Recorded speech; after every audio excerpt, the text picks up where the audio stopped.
Hey guys and welcome! With update 2.1 we also received 3 new vault weapons in Battlefield 2042 and these can again be unlocked with assignments. So in today's video we're gonna have a quick look at the requirements and I'm gonna give you some tips on how to unlock them the easiest way, what you can do if your assignments are not tracking and what setups I can recommend for the new weapons. But let's start with some general info on the vault weapons in case you missed it for the first ones. Vault weapons are guns that come over from Portal and by now 5 of them were added to the base game. All of them need to be unlocked with assignments, which are 2 relatively simple missions that you need to complete, and then the weapons will be accessible to you. To check the assignments and your progress on them, just head over to the collection and click on the respective weapon.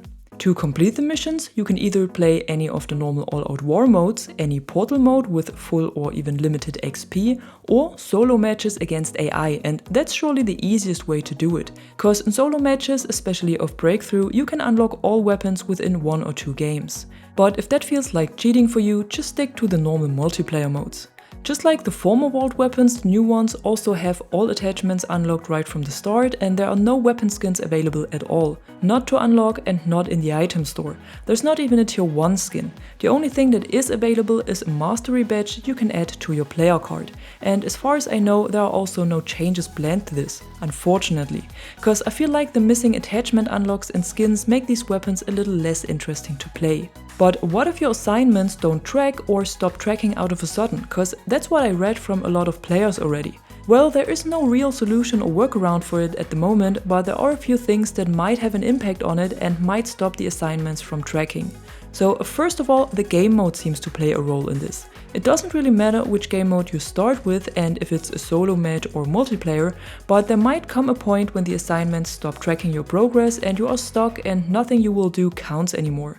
Then it seems to help when you just switch the game mode. So I heard from several players by now who started working on the assignments in Breakthrough, then it stopped tracking for some reason and when they switched over to Conquest, the assignments started tracking again. Or others who played Rush and then switched to Breakthrough and it worked as well. So if you have problems with this, try another game mode and see if it works. What also seems to have an impact is when you change your loadout during a match. So try to stick to the weapon, gadget and specialist that you chose at the start of the round. And another idea is that the tracking of the weekly missions might have an impact on the assignments as well. So that when you still have all the missions to complete, it might be too much for the game to track and the progress on the assignments gets lost somehow.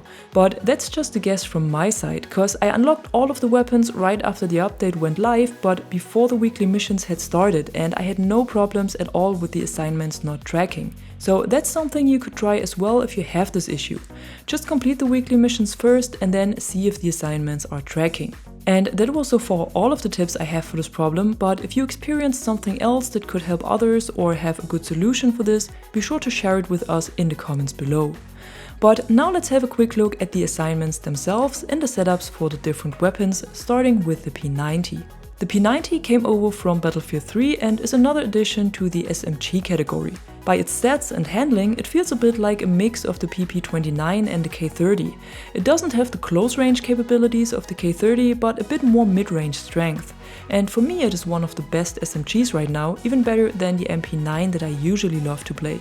It doesn't have many attachments to choose from, but with the ones available the weapon is very versatile and lots of fun to play. For my setup, I went with a flash suppressor that reduces the visible muzzle flash, with the laser sight that increases the hipfire accuracy, and with the reflex sight simply to have a red dot instead of the iron sight.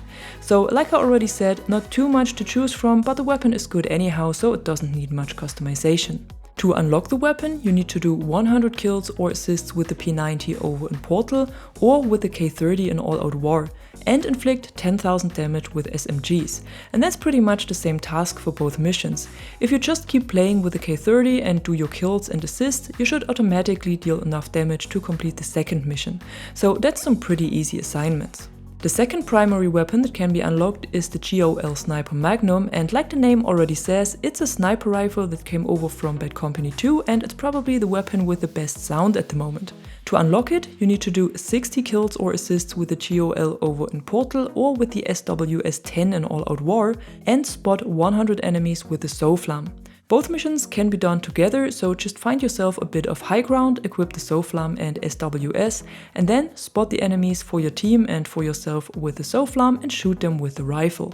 When the weapon is unlocked, you will find that there are even less attachments available than for the P90, but just like the P90, the GOL is also pretty good with its default setup.